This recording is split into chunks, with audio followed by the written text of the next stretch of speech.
Bismillahirrahmanirrahim. Assalamualaikum warahmatullahi wabarakatuh. Hibatil kiram, alhamdulillah, wassalatu wassalamu ala rasulullah. Insyaallah kita lanjutkan di pembahasan kita kitab At-Tibyan di faslun. Jadi di dalam bab ini ada beberapa kelas.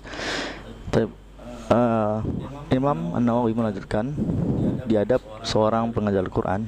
Di sini wal yahdari kullu hadar min qasdihi atakabbur bi kasrati mashghulina alaih. Nah, di sini Imam Nawawi menjelaskan bahwasanya peringatan sangat keras peringatannya untuk para guru pengajar Al-Quran yang maksud dalam pengajaran adalah takabur, merasa sombong, dalam artian dengan banyaknya orang belajar dengan dia.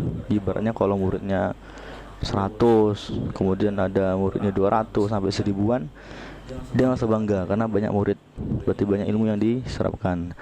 Nah, di manakah sisi sombongannya? Wal mukhtalifina ilaih, dan juga banyak macam golongan, dari orang kaya, miskin, kemudian ada dari yang pejabat dan orang biasa, yang tua dan muda, banyak dengan dia. Wal yahdar min karahatihi kirah ashabuhu ala ghairihi mimman yuntafa' bih. Nah, yang Imam mau maksudkan adalah dia memperingatkan kepada guru atau seorang pengajar Al-Quran ketika dia memiliki murid yang banyak, kemudian merasa ilmunya itu bagus, sampaikan ke anaknya, tapi sang anak ingin belajar dengan orang lain. Nah, ini Imam menjelaskan guru tersebut jangan merasa ilmunya tidak bermanfaat, padahal anak itu ke guru yang lain untuk mempelajari ilmu juga. Nah, ini yang ditakutkan oleh Imam An-Nawawi. Jadi kalau guru itu harus mengikhlaskan bahwasanya muridnya boleh mengambil dari orang lain walaupun dengan ilmu yang sama, ilmu Al-Quran.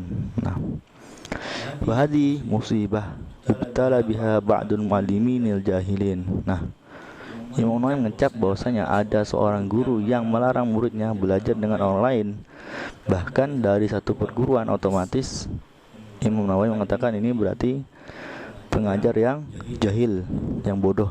Kenapa? Ilmu itu bukan dari satu pintu atau hanya dari seseorang saja, tapi belajar dengan banyak guru agar apa? Ilmu itu sampai dengan baik. Wahia dalalah bayyinah min sahibiha ala su'i niyati. Nah, yang pertama, orang itu jahil, kemudian yang mengatakan guru yang seperti ini yang melarang muridnya untuk belajar dengan orang lain adalah guru yang tidak ada niat yang baik ketika dia mengajar, dalam artian dia ingin popularitas, kemudian banyak murid, sanjungan dan sebagainya. Kemudian wafasad toiyatihi. Nah, jadi rusak ini dah amalannya, sudah dia bodoh, kemudian dalil dia nggak punya niat, kemudian juga ada kerusakan dalam amalannya. Bal hiya hujjah qati'ah ala adami iratihi bi ta'limihi wajh Allah karim. Nah, ini yang keempat, beliau takutkan bahwasanya guru seperti ini yang melarang muridnya belajar dengan orang lain, ini adalah guru yang tidak ingin mendapat ridha Allah Subhanahu wa taala, karena Allah tidak pernah memerintahkan atau membatasi hanya belajar dengan satu guru saja. Kemudian beliau menyebutkan fa innahu law aradallahu ta'ala bi ta'limihi lama karya dzalik.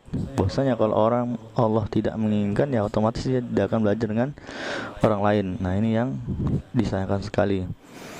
Bal qala li nafsihi, kemudian Imam Nawawi mengatakan pada dirinya sendiri, anna aratu ta'ah bi ta'limihi wa qad hasaltu. Jadi saya ingin mendapatkan taat kepada Allah dengan mengajarkan murid ilmu. Wa qad qasdu bi qiratihi ala ghairi ziyadati ilmin fala atba alaih. Nah, dan Imam Nawawi mengajarkan bahwasanya kalau emang maksudnya untuk membacakan murid ini ilmu Al-Quran kepada orang lain untuk mendapatkan penambahan ilmu, fala atba alaih, jadi tidak ada kecelaan terhadap murid tersebut. Nah, jadi ini yang ditakutkan oleh Imam Nawawi. Seorang pengajar Al-Quran punya murid banyak, kemudian murid ini ingin belajar lagi dengan ilmu lain, jangan dilarang. Kenapa? Dia ingin mendapatkan ilmu yang lain.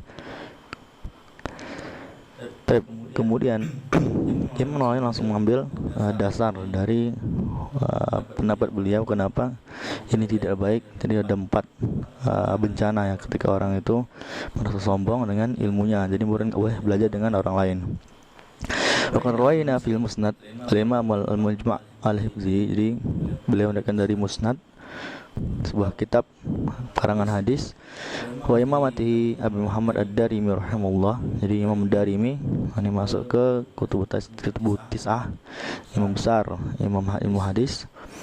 An Ali bin Abi Thalib radhiyallahu anhu, dari Ali bin Abi Thalib bahwasanya annahu qala, bahwasanya beliau berkata, ya hamatul ilm ya'lamu bih, wahai para pemegang ilmu, ketahuilah, fa innal alim man amila bima alim.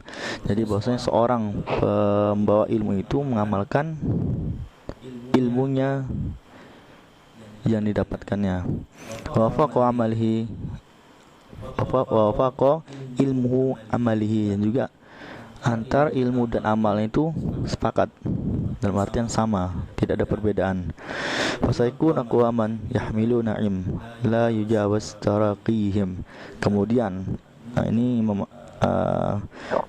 Ali bin Abi Thalib mengatakan bahwasanya nanti ada seorang kaum, mereka membawa ilmu tidak lebih dari sekedar tenggorokan. Jadi artian dia punya ilmu tapi amalnya kok berbeda dengan ilmu yang dimiliki.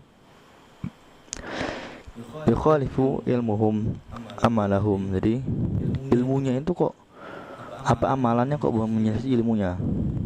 Dia membicara tentang ini, tapi dia malah melanggar yang diucapkannya. Wa tukhalifu sariratu alaniyatihim. Jadi dan juga dia membedakan antara ketika dia sendiri dan dengan orang lain. Ibaratnya seorang guru ketika dengan muridnya seperti ini bersikap baik, tapi ketika dia sendiri malah bermaksiat kepada Allah Subhanahu wa taala. Ini tidak boleh. Kemudian yajlisuna halqan. Nah, ketika orang guru ini duduk di halakohnya, yubahi ba'duhum ba'do. Nah, kalau dia mencela sebagian dari orang lain, nah majelisnya tidak baik. Hatta inna rajul la yaghdab ala jalisihi ayajsa ila ghairihi wa yad'ihi. Nah, sampai kalau ada misalnya seorang alim ini, ada yang duduk halaqah dengan dia, tiba-tiba orang yang duduk halaqah ini pergi ke orang lain halaqahnya. Nah, sampai dia marah. Nah, ini tidak betul. Ulaika la ta'sud ala a'maluhum fi majalisihim tilka ilallah azza wa jalla. Jadi orang-orang yang seperti ini ketika dia duduk masjid ilmu, orang lain pindah, dia marah, otomatis ini orang yang tidak ingin mendapat ridho dari Allah Subhanahu wa taala. Kemudian Imam Nawawi menarikkan waqasuha an Imam Syafi'i rahimahullah annahu qala. Jadi ada juga asar dari Imam Syafi'i yang mengatakan bahwasanya wadatu anal khalq ta'allamu hadzal ilm. Jadi dia mengikhlaskan Imam Syafi'i bahwasanya yang banyak nanti manusia atau makhluk yang belajar ilmu, yaitu ilmihi wa kutubihi. Jadi ilmunya Imam Syafi'i dan juga karang-karangan beliau. Ala yang sabila yahrafu minhu. Bahwasanya beliau mengatakan jadi banyak kok bahwasanya Imam Syafi'i itu punya murid, tapi muridnya itu tidak pernah menasabkan ilmunya kepada beliau. Jadi berarti Imam Syafi'i mengarang buku dan sebagainya, ada orang lain mengambil ilmu dari kitabnya, dia sudah mengikhlaskan. Bahwasanya dia tidak tahu kan, tidak mengharap bahwasanya nanti banyak ilmu atau karangan orang lain itu berdasarkan dari ilmu Imam Syafi'i. Jadi kalau emang ada yang menyantumkan nama beliau, alhamdulillah Allah telah memberikan taufik dan juga meluaskan ilmunya. Tapi inilah yang bisa kita bahas di pertemuan kali ini, yaitu bahaya bagaimana ketika kita ada merasa iri, dengki, bahkan marah kalau murid kita belajar dengan orang lain. Semoga Allah melindungi kita, mengikhlaskan hati kita, seorang pengajar yang baik dan tahu adab-adab seorang guru, terutama mengajarkan Al-Quran. Astaghfirullahaladzim.